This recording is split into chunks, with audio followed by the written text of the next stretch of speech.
So what's up Dreamers? In this video magpapalit tayo ng battery terminal and also maglalagay na rin tayo ng battery holder para yung battery natin guys is safe habang na-under tayo. Hindi siya gagalaw-galaw, no? So sinukatan ko na nga pala to guys, no? Yan, kasi puputulin ko yan guys. Kasi kung hindi ko siya puputulan guys, tatama siya dito, no? So dati kasi guys, meron na rin tayong ganyan. Pero tumatama siya dito. So ngayon guys, puputulan natin siya. Okay? So, ang una muna natin gagawin guys is tatanggalin natin yung battery para magka-space tayo dito. And next naman is puputulin na natin yung mga wires na yan guys. And mag-strip tayo ng panibagong wire. So, sa pagtanggal naman ng battery guys, lagi nyo unahin yung negative. Yan, luwagan lang natin. Tanggalin na natin guys. Then next naman is yung positive. Tanggalin na natin guys. After natin matanggal yung battery terminal guys, pwede na natin tanggal yung battery. So, after natin matanggal yung battery guys, eto na yung mga battery terminals niya, no? So, puputulin na natin yan dyan guys, and dyan tayo magbabalat ng panibagong connections. So, unahin muna natin tong negative guys. So, yan. So, puputulin na natin sila dyan sa pinakadulo guys. Yan, hindi na natin tatangkain tanggalin pa yan sa mga wires nila. And gagawa na lang tayo ng panibagong connection. Yan, so putulin natin guys. Hindi natin putulin sa pinakadulo. Yan. This one. This two. Dito guys.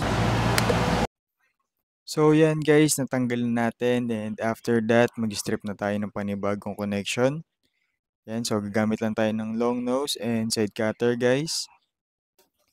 So sa pag-strip naman guys, huwag nyo lang ibabaw maigi. Parang susugatan nyo lang yung pinaka-wires niya guys. Yan, then hihilahin nyo na guys. Just like that. Then pwede nyo na siya ikutin. Yan. And that's one guys. That's two.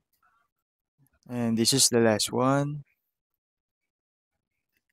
And ito na yung tatlong wires na binilatan natin guys. So meron na ngayon tayong tatlong negatives.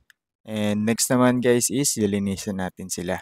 Sa paglilinis naman guys, gamit lang tayo ng sandpaper yan, no? So linisin natin maigi guys. Yan, so para magkaroon tayo ng good contact or good connection. Yan, lihain lang natin maigi yung mga wires guys.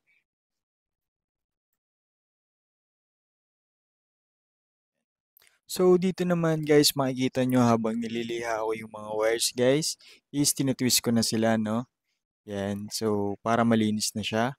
Para pag nilagay na natin guys is naka-organize na siya or hindi na siya magsasabit-sabit. So, after natin malinis yung mga wires guys, kakabit na natin sila sa ating bagong terminal. So, unahin muna natin itong pinakamaikli guys. Yan, lagyan natin siya dito sa pinakadulo. And luwagan muna natin yan guys para pumasok maigi yung wire. Yan, so make sure na sagad siya sa loob guys bago nyo higpitan.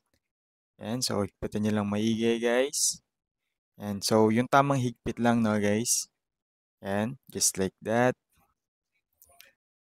Also guys, eto naman yung pinaka ground natin guys. Dito na natin siya ilalagay sa gitna no.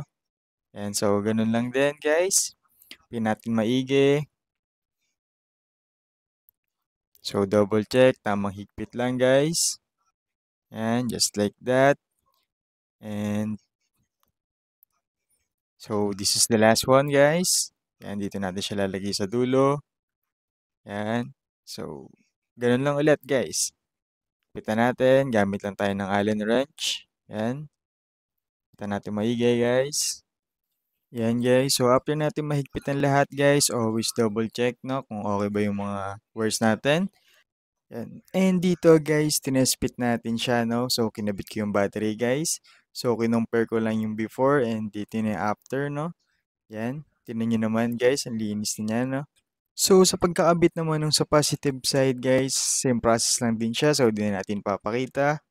And yan, dito guys, nakabit na natin parehas, no?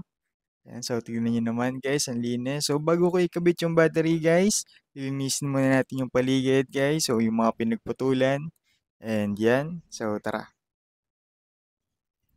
Yan guys, punas-punas lang. So, yan, dito nag-spray lang ako ng, guys, degreaser, no? Yan, so, degreaser lang siya, guys. And then, napunasan ko na rin yan. So, tagal kasi hindi napupunasan yan, guys, no? So, bago natin ilagay yung battery, guys, pinunasan na muna natin. So, dito, guys, nalinisin na natin siya, no? Yan. So, minsan lang kasi natin yan mapunasan. Yan yun naman, malinis na. So, ngayon, guys, lalagay na natin yung battery. So, lagay na natin yung battery, guys. So, sa pagbabalik naman ng battery terminals, guys, unahin lang natin lagi yung positive. Yan, so, baon lang natin maigi. And next naman is, syempre, negative, guys. Yan, so, make sure na baon siya, guys.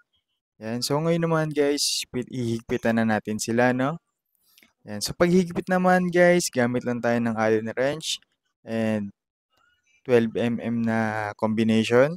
Yan, so, higpitan lang natin, guys. Make sure na mahigpit siya, guys. And ngayon, guys, lalagyan na natin yung cover niya, no? Yan, so, tignan nyo naman, guys. So, dito, guys, nakikita ko na siya. Linis-linis niya na, no? So, dito naman sa kabila. Just like that. So, bago natin ilagay yung battery holder natin, guys, testing muna natin yung battery niya. Kung okay ba siya. So, tara, testingin natin, guys.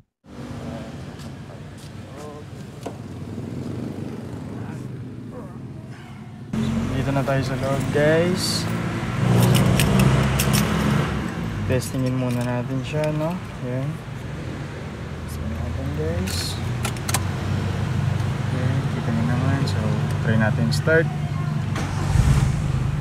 Ayan. Boom. One click siya, guys.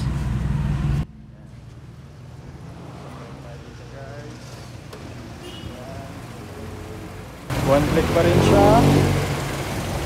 So, ngayon naman, guys, lagay na natin pa. Okay? So, ngayon, guys, puputulin na natin sila, no? And gagamit lang pala ako ng lagaring bakal, guys. Yan. And ito na rin pala yung pinaka-markings natin, guys. Yan. And as you notice, guys, meron ako ditong dalawang nuts. So, ang purpose niyan, guys, is pag naputulan natin yan, is hindi siya malo-lost thread, no? So, itong dalawang nuts na to, guys, gagawa yun ng panibagong thread mamaya.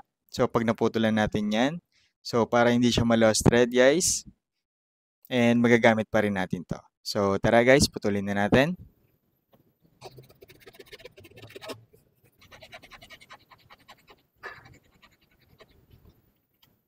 That's it, guys.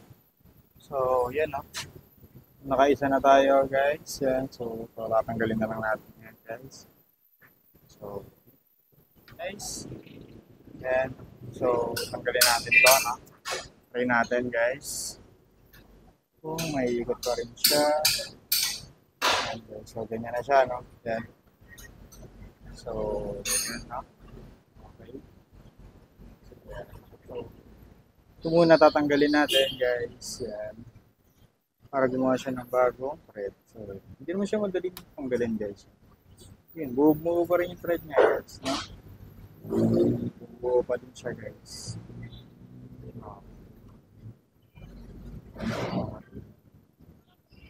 So, try natin ulit ipasok, guys.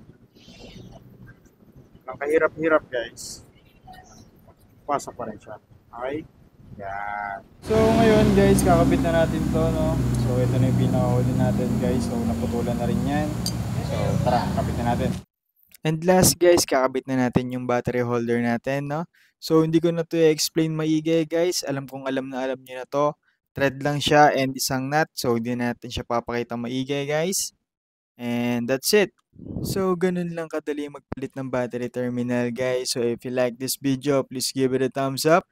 And if you have any suggestion, please comment down below. And always remember, guys, chase those dreams. Peace.